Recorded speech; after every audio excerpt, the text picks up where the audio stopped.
Mereka tak segan langsung memotong dan memakan hati dan isi perut lawannya, karena itu merupakan adalah salah satu hal yang lumrah bagi mereka. Hai lur, assalamualaikum warahmatullahi wabarakatuh. Kembali lagi bersama Mila. Jadi video kali ini Mila akan membahas tentang beberapa suku yang paling ditakuti di Indonesia, yang paling disegani oleh suku-suku lain. Di Indonesia terdapat berbagai macam suku-suku. Di antaranya ada beberapa suku-suku yang ditakuti, disegani karena kesaktian yang mandraguna yang dimiliki. Dan sebelum lanjut ke videonya, silahkan like dulu dong, habis itu di subscribe karena akan ada video menarik dan menegakkan seperti dari channel Mila. Oke, langsung saja kita masuk ke videonya. Yang pertama adalah suku Dayak Kalimantan Timur.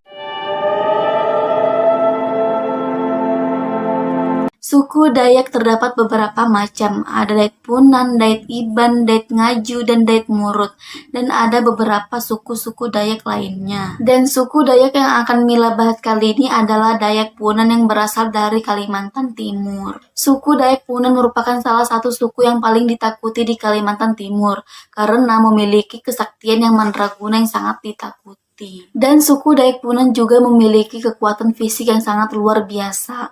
Orang-orang Dayak Punan memiliki kekuatan di atas rata-rata. Konon suku Dayak Punan merupakan suku paling hebat dalam peperangan, dan mereka juga dikenal sebagai pemburu kepala. Suku Dayak Punan juga memiliki kebiasaan memakan daging manusia, meskipun pada umumnya kebiasaan mereka adalah berburu hewan. Manusia yang mereka makan pada umumnya adalah musuh mereka sendiri. Mereka tak segan langsung memotong dan memakan hati dan isi perut lawannya, karena itu merupakan adalah salah satu hal yang lumrah bagi mereka. Bagian yang sering disantap oleh Dayak Punan adalah bagian punggung musuh yang tewas dalam peperangan. Bagian itu diyakini oleh Dayak Punan merupakan bagian yang paling enak dimakan. Itu kurang lebih kayak kanibal kan, kayak makan manusia. Tapi kalau misalnya kanibal kan kayak itu kurang lebih bisa dibilang kayak kanibal sih. Tapi kalau orang Dayak Punan memakannya itu karena mereka itu musuhnya. Kalau kanibal kan beda. Namun dibalik itu semua, suku Dayak Punan dikenal sebagai kelompok primitif. Mereka menutup diri dan sulit berkomunikasi dengan orang luar.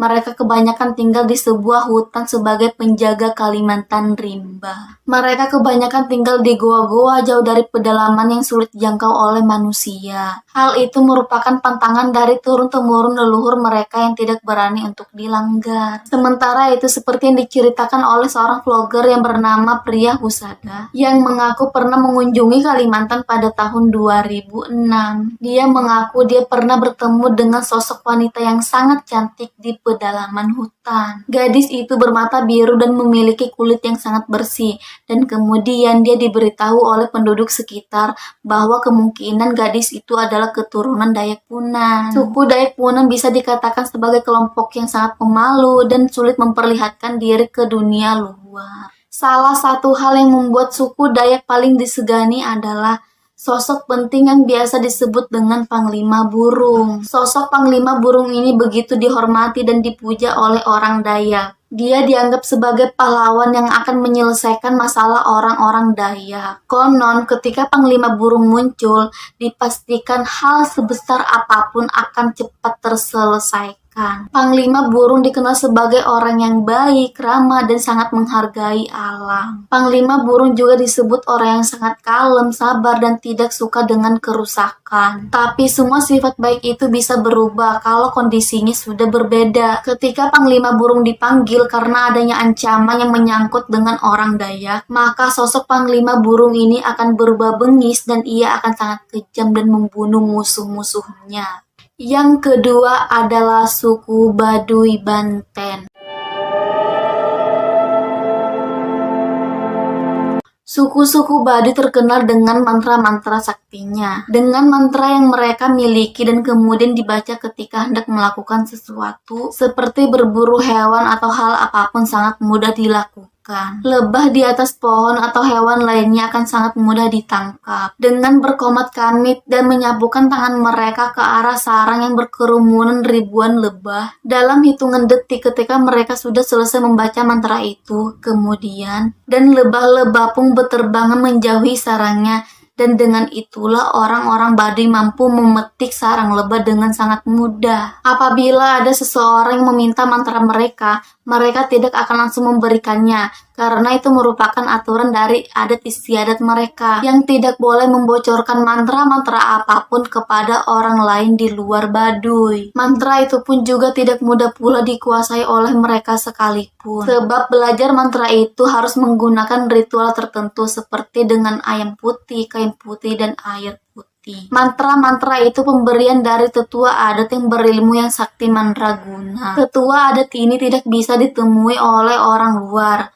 kecuali pemuda Baduy sendiri yang mempersiapkan diri untuk menerima ilmu-ilmu gaib suku Baduy. Selain mempunyai ilmu yang bisa menaklukkan hewan buas, masyarakat Baduy juga mampu berjalan kaki ratusan kilometer di atas terik matahari tanpa alas kaki. Telapak kaki mereka menjadi tebal dan sangat kuat, dan ketika mereka menginjak paku, maka paku itu akan bengkok, dan ketika mereka menginjak duri, maka duri itu akan patah. Bayangin aja, paku itu besi loh, bisa jadi bengkok terinjak dengan telapak kaki mereka.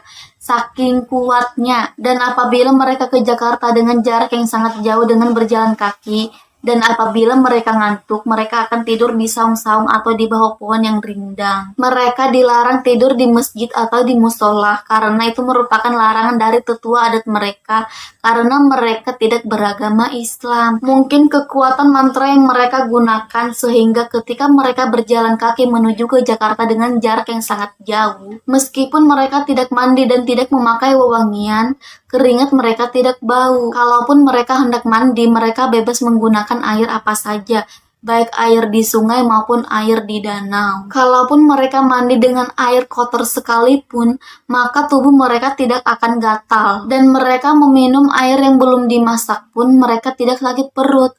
Bahkan jika ada warga Baduy yang sakit, mereka akan diobati dengan mantra-mantra mereka dan menggunakan obat-obatan herbal dari pegunungan. Dan mereka pun langsung bisa sembuh. Hal yang paling unik dari suku Baduy yang patut dicontoh adalah saling mencintai, menghargai, menyayangi, dan mengasihi, dan saling bergotong royong bersama-sama. Yang ketiga adalah suku Asmat di Papua.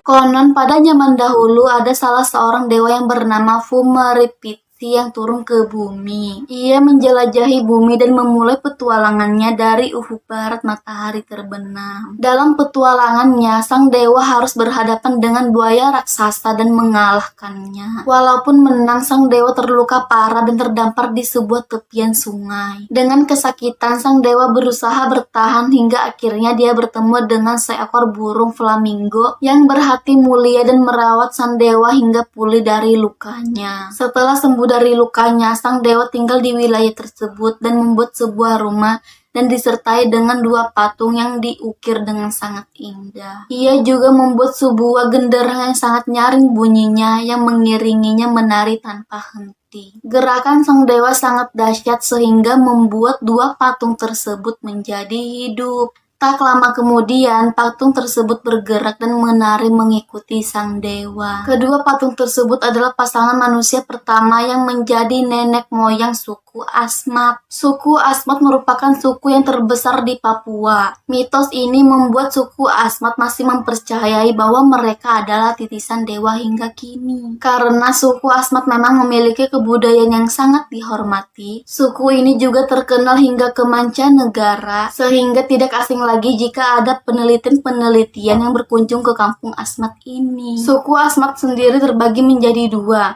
suku Asmat pesisir pantai dan suku Asmat pedalaman hutan. Pola hidup dan cara berpikir kedua suku ini juga sangat berbeda. Contohnya, dari sisi mata pencaharian, suku Asmat di pesisir pantai sebagian besar sebagai nelayan. Sedangkan pencaharian suku Asmat di pedalaman kebanyakan berburu dan berkebun. Perbedaan keduanya karena wilayah tempat tinggal mereka yang sangat berbeda. Dan mereka harus menyesuaikan di mana tempat tinggal mereka dan apa mata pencaharian yang cocok yang mereka tinggal itu. Walaupun keduanya memiliki banyak perbedaan, tetapi mereka memiliki karakteristik yang sama. Misalnya dari segi ciri-ciri fisik, keduanya sama-sama memiliki ketinggian 172 cm untuk pria dan 162 cm untuk wanita. Kulit mereka pada umumnya hitam dan memiliki rambut yang keriting. Ciri fisik ini disebabkan karena suku Asmat masih memiliki keturunan yang sama, yaitu warga Polinesia. Suku Asmat terkenal dengan tradisi dan keseniannya. Mereka diakui sebagai pengukir yang handal yang diakui secara internasional. Ukiran suku Asmat sangat banyak jenisnya dan beragam. Namun biasanya ukiran mereka hasilkan bercerita tentang seperti kisah leluhur, kehidupan sehari-hari, dan kecintaannya terhadap alam. Karena keunikan ukirannya inilah yang membuat nama suku Asmat sangat mendunia hingga kini. Selain kesenian, salah satu tradisi yang sangat unik di suku Asmat ini adalah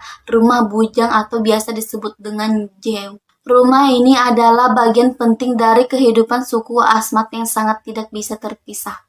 Rumah jew merupakan rumah tempat utama untuk mengawali kegiatan para suku Asmat. Begitu pentingnya dalam mendirikan rumah jew ini pun juga ada upacara-upacara khusus yang harus dilakukan. Rumah jew hanya boleh ditinggali oleh pria-pria yang belum menikah. Sesekali kamu wanita boleh masuk, tetapi harus dalam situasi pertemuan yang besar. Yang terakhir adalah suku Kajang Amat-Toa, Sulawesi Selatan.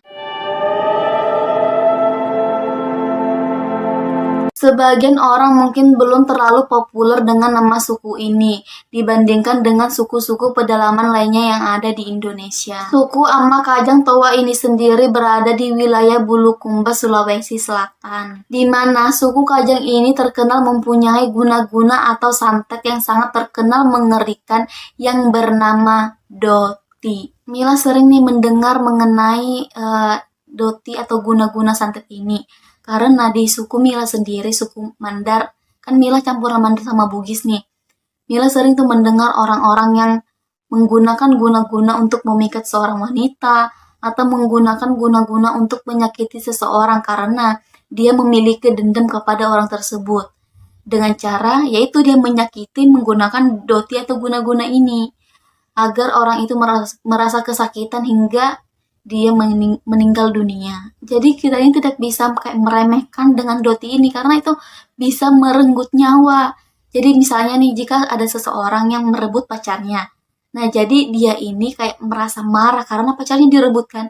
Jadi dia menggunakan doti itu untuk menyakiti orang yang merebut pacarnya hingga dia meninggal dunia. Ada juga orang yang hanya membuat dia menderita kayak sampai kematian menjemput gitulah. Meski pada umumnya santet ini dikirim karena ada urusan pribadi seperti dendam atau masalah lainnya. Ilmu hitam ini atau doti ini tidak bisa digunakan dengan orang yang sembarangan. Kesaktian doti yang bisa disebut bisa dikirim dengan jarak jauh dan bisa melahap beberapa korban sekaligus, dan juga bagi pengirimnya sendiri. Membuat pertanggungjawaban guna-guna ini tidak bisa dilakukan oleh sembarangan orang. Suku Kajang ini merupakan suku yang sangat mencintai alam. Kecintaan suku Kajang kepada lingkungan disebabkan karena sudah menganggap hutan sebagai ibunya sendiri, di mana sosok ibu merupakan sosok yang harus dihormati dan dilindungi. Jika kalian datang ke sana dan ingin melihat langsung suku Kajang, maka pakaian yang wajib dikenakan adalah warna hitam. Bagi masyarakat Amat-Toa atau suku Kajang, warna hitam memiliki makna persamaan, persatuan dalam segala hal. Nah, kita kembali lagi ke doti. Orang yang ingin melakukan doti biasanya mencantumkan foto calon korban untuk dibikin sakit bahkan sampai meninggal dunia. Jadi harus ada dokumentasi gitu, kayak ini nih orangnya nih, ini fotonya gitu. Jadi santetnya itu langsung menuju ke orangnya itu. Jika si penyantet ini gagal untuk menyantet orang tersebut, maka konsekuensinya adalah biasanya santet yang diterjunkan kepada yang ingin disantet akan kembali kepada si penyantet tersebut. Makanya tidak boleh orang sembarangan yang melakukan santet ini. Karena itu, jika kalian gagal melakukan santet tersebut, maka santet yang kalian kirim itu akan kembali kepada kalian sendiri dan akan mengakibatkan kalian sakit bahkan hingga meninggal dunia. Meski memiliki ilmu hitam yang terkenal yang sangat mematikan, namun suku Kajang juga merupakan suku yang sangat baik hati. Mereka bisa menyambut orang baru dengan sangat ramah, tapi ketika orang baru tersebut itu tidak mau mematuhi aturan, ya sudah, mereka akan disantet. Oke, lurus segitu dulu video Mila kali ini, dan jika kalian suka dengan videonya silahkan klik tombol like-nya. Gimana menurut kalian, suku yang mana yang menurut kalian yang paling mengerikan, yang paling menakutkan? Silahkan komen di kolom komentar. Kalau menurut Mila sendiri sih itu semua suku-suku yang Mila ceritakan hari itu sama-sama menakutkan. Jadi bagi kalian atau kita semua yang berkunjung ke sana harus menjaga etika, harus mematuhi aturan di sana, harus mematuhi peraturan-peraturan yang ada di sana. Karena jika kalian baik, mereka akan juga baik, dan sebaliknya jika kalian jahat, maka mereka akan lebih jahat lagi. Jadi kalian jangan coba-coba untuk melakukan hal-hal yang mereka tidak sukai gitu. Dan jika kalian ingin request video apa selanjutnya akan Mila buat, bisa komen di kolom komentar. Boleh apa aja request, akan kalian bebas request sebanyak-banyaknya, nanti Mila bacakan satu-satu.